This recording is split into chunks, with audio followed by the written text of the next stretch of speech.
All right, let's talk about a robot rebellion, but probably not the one you have in your head. The one that's actually happening is quiet, it's taking place in our homes, and, well, it's kind of boring. Which, as we're about to find out, is exactly why it's the most important revolution in tech today. Yeah, first things first, just forget everything you've seen in the movies. Seriously, the laser blasts, the evil AIs taking over, the whole 9 yards. The real robot revolution? It's nothing like that. In fact, it's the exact opposite. And this slide just lays it all out, doesn't it? For years, we've seen these incredible videos of robots doing backflips. And yeah, it's cool. But what we really need is something a lot more mundane. We don't need superhuman feats. We need help with the super annoying chores. A backflip is cool for a minute, but a robot that loads the dishwasher, that changes your entire day. Which brings us to the hero of our story. And no, it's not some sleek, chrome-plated killer robot from a movie. It's this kind of awkward-looking robot arm, learning to do something that is, believe it or not, both super simple and unbelievably hard. Yep, you heard me. A dog poop bag. The Neuron reported on this, and it's a huge deal.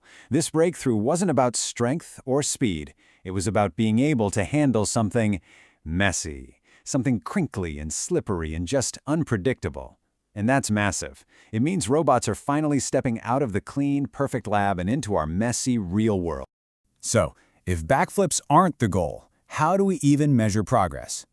Well, welcome to what some people are calling the Robot Olympics. But forget the 100-meter dash. This is all about survival. It's about whether a multi-million-dollar machine can make it through a normal Tuesday in your house. And let me tell you, for a long, long time, the robots have been getting absolutely crushed.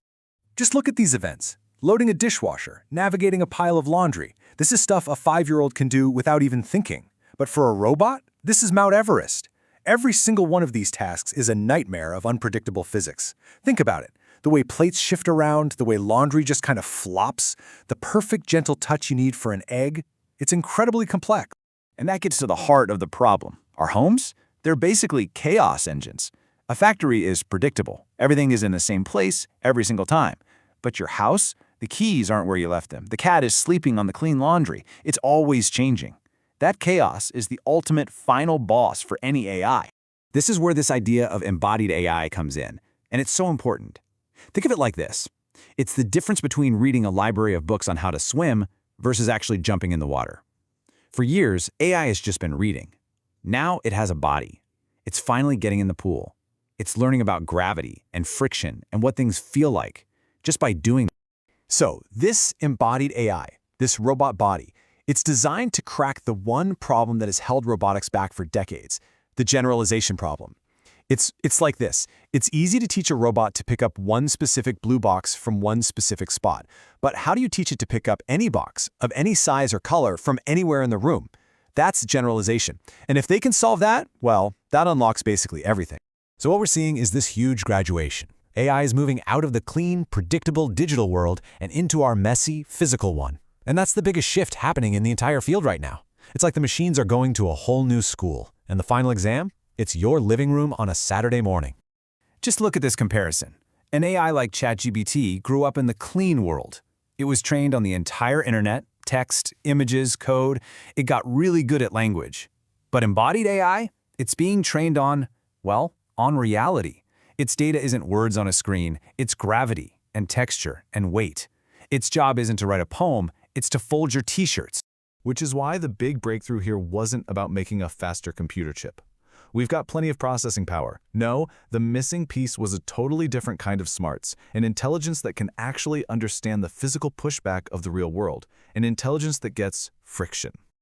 Okay, so if the future is all about dealing with mess and friction, what does that mean for us, for the things we'll actually buy? It means we're done with robots as gadgets. We're done with the toys. We are now officially entering the era of the robot utility.